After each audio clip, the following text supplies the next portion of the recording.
Okay. So thank you again for joining our daily webinar where I report directly from Cape Town. The meeting today just ended, day 2, and it's really like the atmosphere is really good in the sense that it was another day of great enthusiasm, both from, of course, the colleagues that have been part of this process ever since the beginning and the colleagues that were invited to join this meeting. We started the day with some lightning talks, inspirational talks, and we first heard from some colleagues that represented diverse voices as people who work in advocacy and community engagement, people who work for national schools of government, a colleague that works in a technology developing company, another colleague that was speaking to us about assistive technology for people with disabilities, and just starting the day with these very inspiring but also super concrete and actionable insights that they provided was a great way to open up the activities. Then we heard a little bit about this topic of evidence for big decisions. If you read the roadmap, you know that we have a very ambitious aim to tackle 100 of the most pressing questions that are shared across the world through living evidence synthesis, ideally in the first year. And some of the colleagues told us of their experiences either working for multilaterals or for networks and organizations that provide these like policy scale evidence synthesis and author or meta living evidence synthesis. What are the challenges? What are the opportunities? So I think really it was a morning to expand a little bit our horizons in terms of the voices we've been hearing, which was quite refreshing. Throughout the day, every morning in the end of the morning and in the beginning of the afternoon, we have 1 hour and a half sessions that are called the concurrent sessions. And today, the topic of these sessions was interest holders. So each room had one group of interest holders. We had one room for multilaterals, one room for policymakers, one for science advisors, one for evidence support units, one for citizen serving and led NGOs and citizen leaders, one for evidence synthesis producers, one with groups that are working with other forms of evidence, and one for funders. Um, and really, the enthusiasm, we were afraid that maybe the funders' room will be always packed and the others would be empty because, of course, colleagues are very interesting to hear about the commitment that funders have to this vision. But really, it was very well distributed. I myself was sitting in the citizen leaders' room, and the debate was really not only providing great suggestions about how can we mainstream how these interest holders join this vision and commit to this the type of work that we imagine is needed to provide all the changes in the ways we are doing evidence synthesis up until now, but voices from different places coming to sessions that are not their sessions, so interest holders really mixing, which is already for me a great temperature of the change that we are trying to propose in terms of breaking silos. This was really exciting again. From these sessions, of course, we identified some key topics. Today the list of excitement grew a little bit more. So not only people were excited about the concrete suggestions that the roadmap already has and concrete actions that it brings to each interest holder, but also uh, people really seeing a clear role for them going forward, demonstrating a lot of enthusiasm for systematization of innovation in evidence synthesis, understanding that this is the time to do that. A lot of commitment around co-production, specifically citizen-centered approaches, and benefits from establishing communities that cross-learn.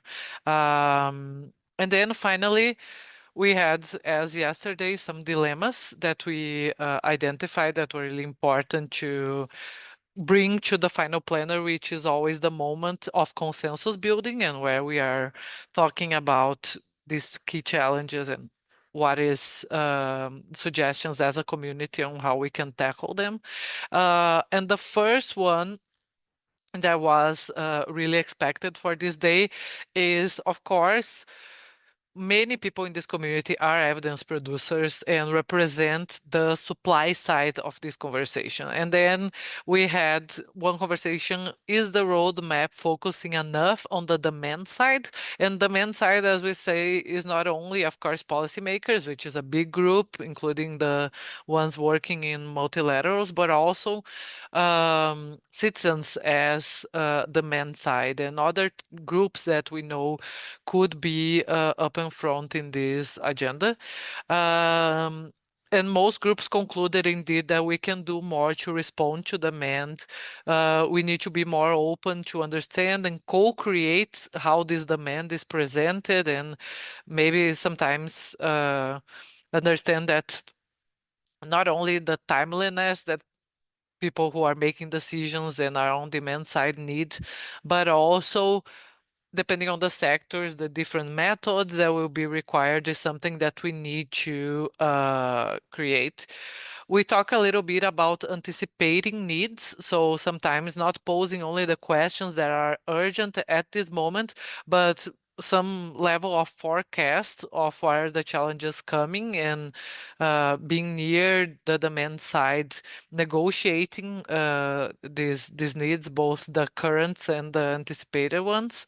And we gather many examples that started early in the morning with our colleague from the National School of Government about countries around the world engaging really with decision makers and using evidence synthesis. Just because sometimes maybe our question is, okay, we develop all of this infrastructure, but will they use it? Like, is there demand for it? And most colleagues say, yeah, there is, but we need to capture the ways this demand comes and to describe it better in the roadmap.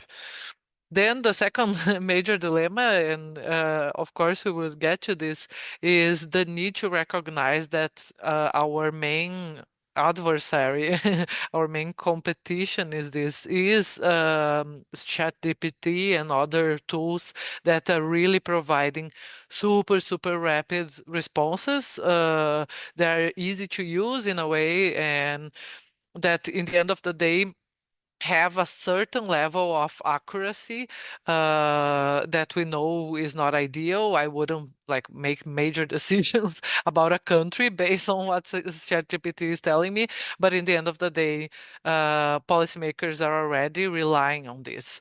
And all groups really understood that we need to work very hard about having more speed on the types of work that we do, balancing these with the rigor that we know is needed to inform the best way possible a decision-making process, but also understand how we can learn about prompting these AI tools, building partnership with technology companies, as we heard in the morning, to prioritize rigorously synthesize evidence in these generative AI tools. So thinking less as a competitor and more as an ally was one of the messages that the groups came to develop.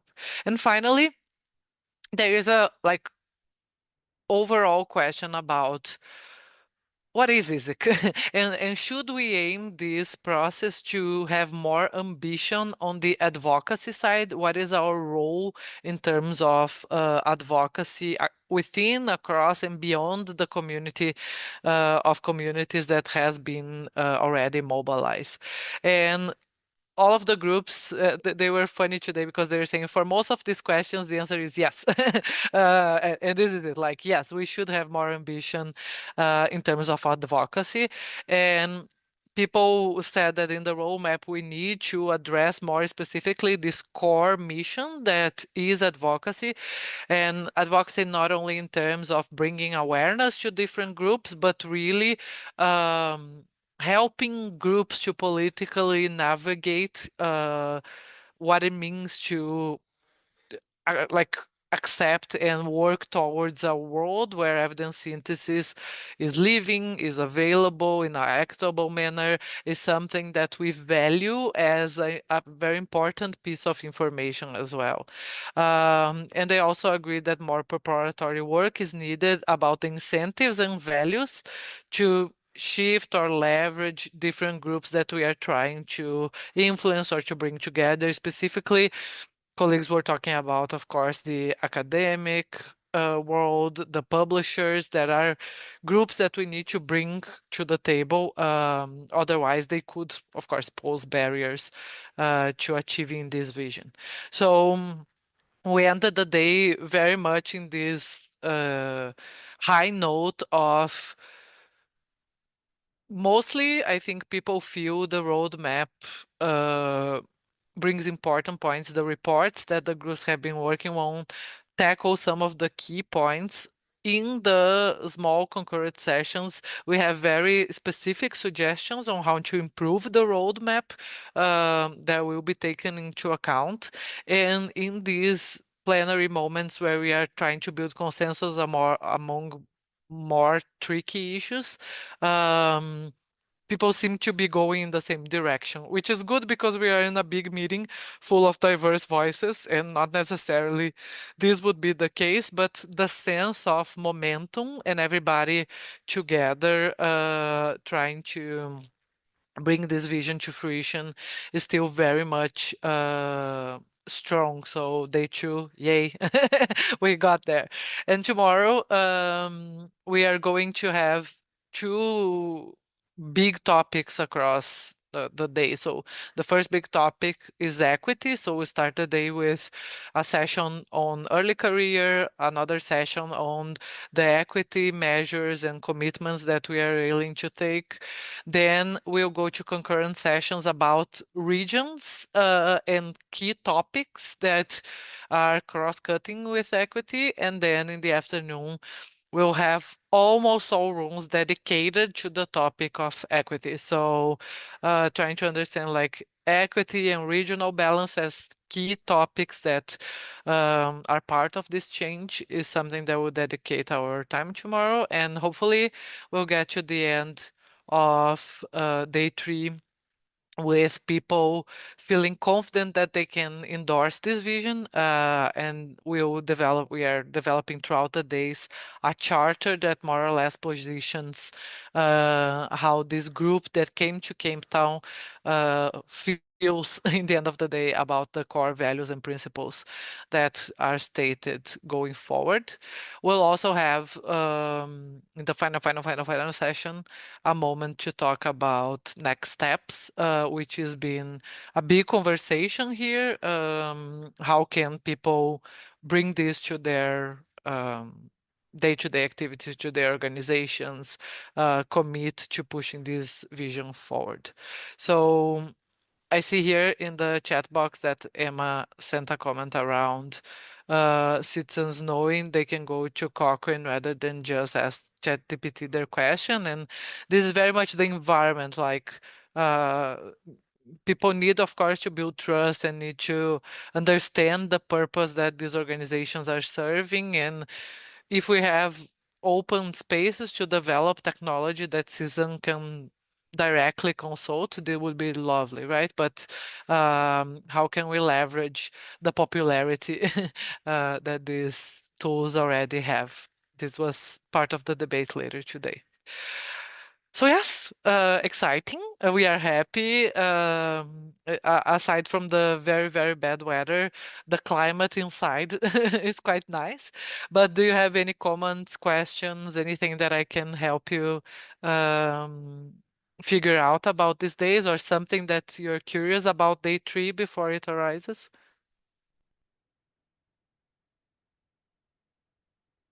Thank you, Michelle. She Nothing added in from the me chat. either.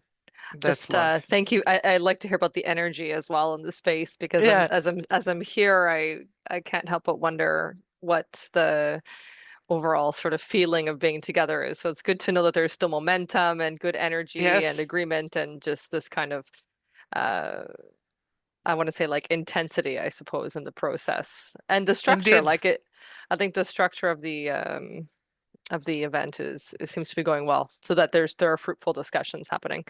But yeah, lots to go on. Thanks for the update, Laura. No, not worry. And I'm an optimist. I'm Brazilian, and usually I'm happy in this environment of community. But I have to say, indeed, the feeling is very good. I've been checking this with different voices, so I'm not in my delusional Brazilian self. And really, the atmosphere is so positive, and the momentum really is just building up and up, is not deflating. So I think tomorrow our main goal is also getting this sense of concrete commitment that we can leave this meeting, and even though the planning phase is ending, we start putting some things to action and don't adopt any type of waiting posture just on the funder's decision, and really start bringing this vision forward. So thank you. Yes, this is it. And yes, Michelle, we are so excited about the day tomorrow. The equity sessions will be refreshing, to say the least. So we are very happy indeed that is taking this big of a spotlight in the event. Okay, so whomever wasn't able to join but is seeing this recording, thank you again for the interest. We are very happy to report here from Cape Town. And I'll see you tomorrow again, hopefully with the same smile and energy alive. See you soon.